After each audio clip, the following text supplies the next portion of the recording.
Olá pessoal, meu nome é Pedro Neto e estou aqui para mais um trabalho para a faculdade de licenciatura em matemática.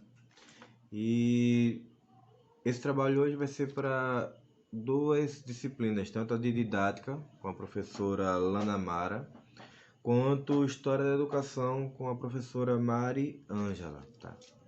E o que consiste esse trabalho? Eu vou discernir sobre uma pergunta que foi do Enem de 2017. E a partir dessa pergunta eu vou começar a explicar sobre o assunto.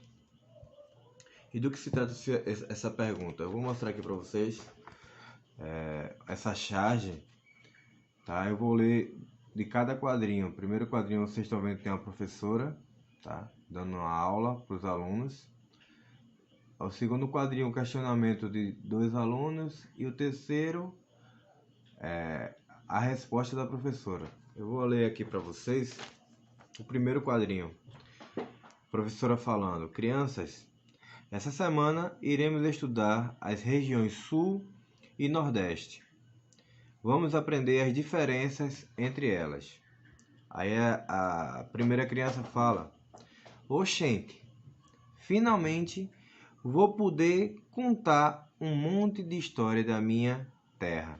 A outra criança fala: baguri, e eu lá das pampas. O terceiro quadrinho, que é esse aqui, é a resposta da professora, que diz assim: não, não, não. Temos tempo para não temos tempo para essas bobagens. Marina e Raimundo, trate de falar o português corretamente. Bom, agora abra um livro na página 45. E isso é a reflexão. A partir daqui a gente vai fazer a reflexão do que se trata essa sala de aula, do que se trata a forma que a professora falou com as crianças. Que para a gente ver aqui, se trata de uma turma de crianças do ensino fundamental. E o primeiro questionamento é: faça uma breve discussão sobre a importância do conhecimento prévio do aluno para o processo de ensino e aprendizagem. Então, qual a importância do conhecimento do aluno? Eu vou ler um pouquinho. Dentro dessa pergunta tem um texto base, que o texto é o conhecimentos prévios do discentes, contribuição para o processo de ensino e aprendizagem baseado em projetos, de Mariana de Aguilar e Cláudia Maria. Isso é um texto que fala exatamente sobre isso e discute um pouco sobre isso. Eu vou ler um pouco desse trecho aqui. As exigências do mundo contemporâneo impõem que ofereçamos aos alunos competências básicas que possibilitem o desenvolvimento de conhecimentos, habilidades e atitudes que, por sua vez, permitam sua adaptação e permanência no mercado de trabalho, bem como sua formação como cidadãos críticos e reflexivos, capazes de exercer uma cidadania participante da construção de uma sociedade justa e solidária. Pereira, 2004. O outro ponto é: nas últimas décadas, estudos desenvolvidos em diversas áreas do conhecimento têm buscado compreender como os conhecimentos prévios dos estudantes participam do processo de ensino-aprendizagem da escola. Olhando esse ponto de vista e voltando para o nosso questionamento, se a gente for olhar aqui da professora, nesse primeiro exemplo dos quadrinhos, vemos que a professora ela não deixa as crianças mostrar o seu conhecimento. As crianças até ficaram felizes. E ela já corta na hora. Ela já diz que não tem tempo para perder com bobagem. Já é uma forma muito dura de se falar. E qual a importância do conhecimento dos jovens? Hoje nós vivemos num mundo que a tecnologia hoje faz parte de nossa vida. Então, existem redes sociais, existem formas de pesquisas que está no nosso celular, tablet, computador, que a criança hoje tem acesso. Então o professor tem que fazer parte disso também. Lógico, tem que ter o cuidado, tem que ter um pouco de limite, mas o professor também tem que estar atenado, como se fizer as redes sociais. Tá? Vou dar um exemplo aqui, essas trocas de mensagem com o WhatsApp, grupos. Hoje em dia todas as faculdades e escolas têm um grupo da sala de aula. Então a partir desse grupo o professor tem que também interagir com o aluno, tá sempre ensinando, sempre buscando conhecer, tá? A sua turma, conhecer os alunos, conhecer a sociedade em que a escola faz parte. Então isso é importante e sempre deixar que o aluno tenha a sua opinião, que como a gente diz lá no texto, nós temos que preparar o aluno para o mercado de trabalho, temos que preparar o aluno para a sociedade, temos que preparar o aluno para ter um conhecimento, buscar o conhecimento, não viver só em decorar. Eu vou decorar esse assunto aqui, vou tirar um 10 na prova e vou esquecer de tudo. Como eu cheguei? Como eu aprendi isso? Então, só para concluir essa primeira questão, dessa importância do conhecimento dos alunos, para que até a troca entre o professor e o aluno seja de melhor qualidade. Se a gente for pegar sobre esse assunto aqui, vem falar sobre a diferença da região sul e da região nordeste. E na sala de aula tem uma criança do sul e uma criança do nordeste. E você não aproveitar isso, você estar colocando o professor em cima de um pedestal e ele é seu dono da verdade. E nós sabemos que hoje não é bem assim. Tá? O professor não é o dono da verdade. O professor, ele tem que mostrar o caminho. Ele tem que ele tem que nortear os alunos, mostrar fontes, mostrar. Hoje nós estamos vivendo na tecnologia, os professores têm que mostrar onde pesquisar. A tecnologia hoje é muito importante para isso. Mostrar, olha, você vai em tal site, lá tem um documentário muito importante sobre a região sul, a região nordeste. Mostrar um caminho para os alunos. Tá? Então, para finalizar essa primeira questão, é isso. Temos que tentar buscar o máximo da sala de aula, tentar fazer com que as crianças interajam, as crianças comecem a gostar da aula, a gostar de estar na sala de aula, se sentir como que é uma pessoa útil, tá? A segunda questão, vou ler aqui. Imagine que a professora da charge faltou o trabalho hoje e você foi solicitado para assumir a turma e continuar o trabalho do conteúdo que essa professora está ministrando na charge. Pense em como faria essa aula e responda. Quais atividades faria com os alunos? Primeiro que, como eu disse no início, eu já faria totalmente diferente. Tá? A forma arrogante que a professora tratou, vou mostrar de novo aqui a charge, aqui ela falando, pode ver até a pessoa que fez, foi muito bem feito, aquela sorridente começando a aula e a forma que a professora trata as crianças. Então, quais atividades eu faria diferente? Primeiro,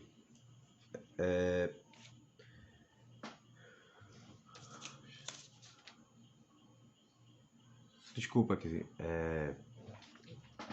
eu faria com as crianças pesquisar sobre as regiões, as culturas, quais as culturas que encontramos na região sul, quais são as culturas da região nordeste, qual é a dança que tem. Se a gente for para a região sul, nós temos a chula, o vaneirão, o tipo de dança. Na região nordeste temos o forró, o frevo.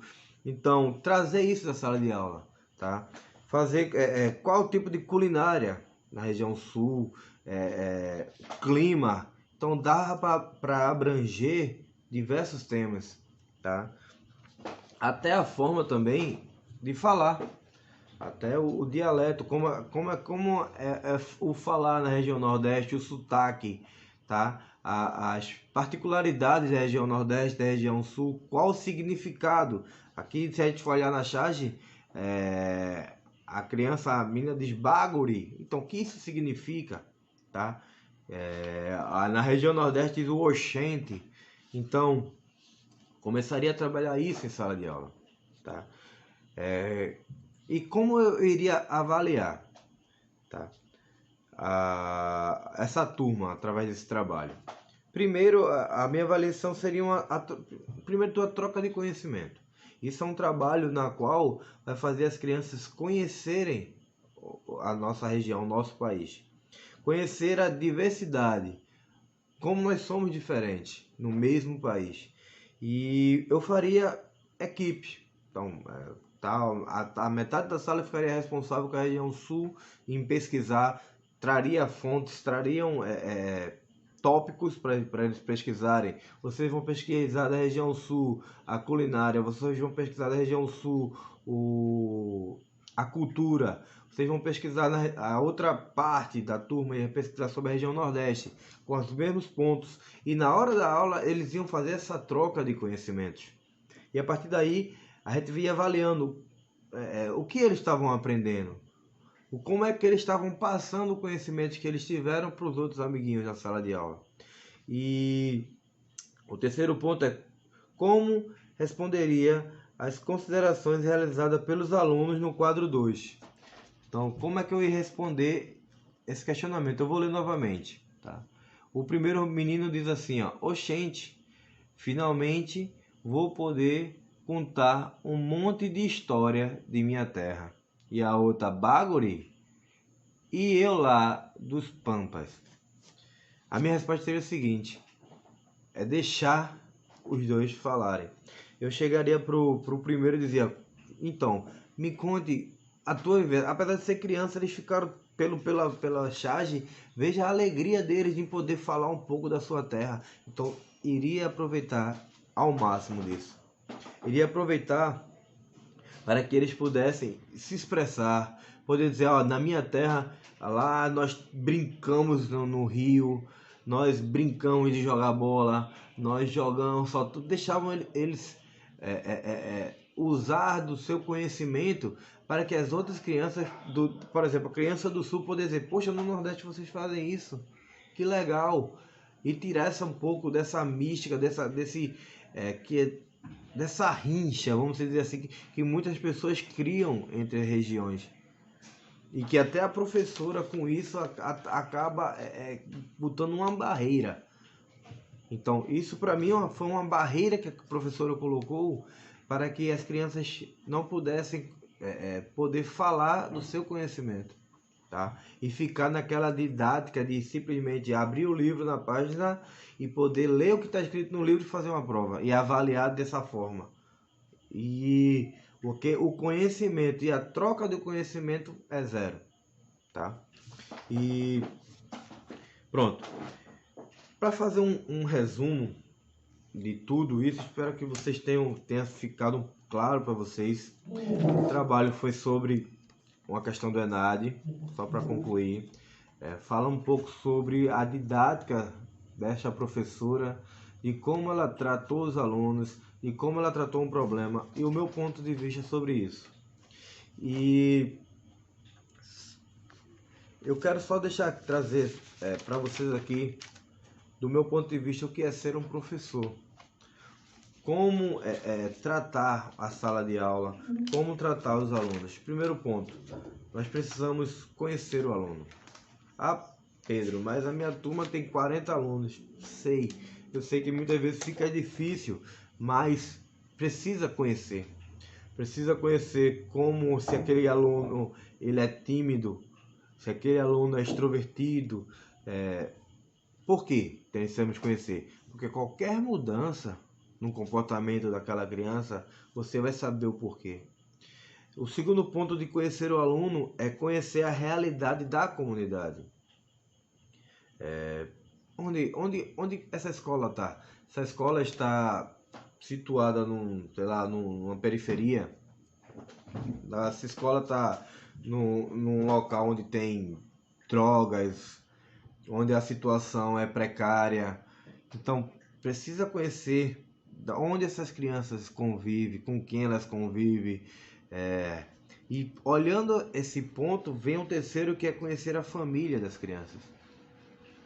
Lógico, aí a gente vai chegar aqui e dizer: ah, Pedro, nós vamos ser um assistente social. Na prática não, na teoria nem tanto, mas na prática sim.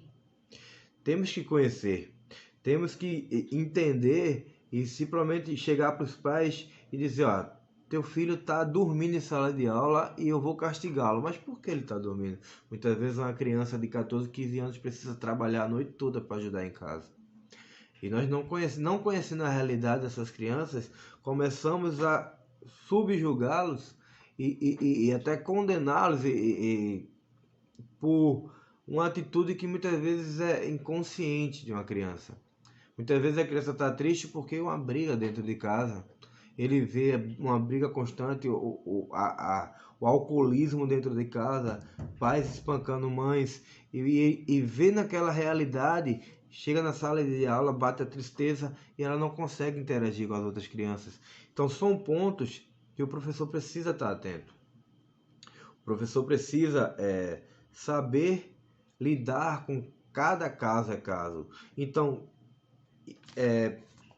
puxando por esse trabalho, isso era um momento perfeito de interagir com as crianças, tá? De deixar elas falarem, de deixar elas explicarem. Você pode utilizar trabalhos dentro da cidade. Ah, vamos falar hoje de nossa cidade, vamos falar hoje de nossa realidade. Então, a partir daí, nós vamos ter uma troca de conhecimento da região, vamos ter o conhecimento da turma, conhecimento da sala de aula e poder ajudar.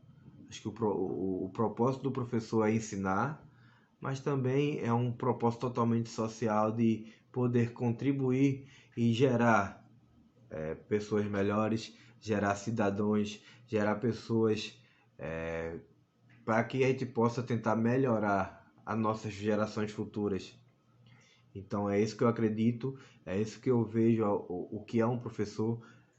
Vamos dar um exemplo, esse é o exemplo que eu tenho em casa, tá? De professor, de minha mãe que é professora, e tentar fazer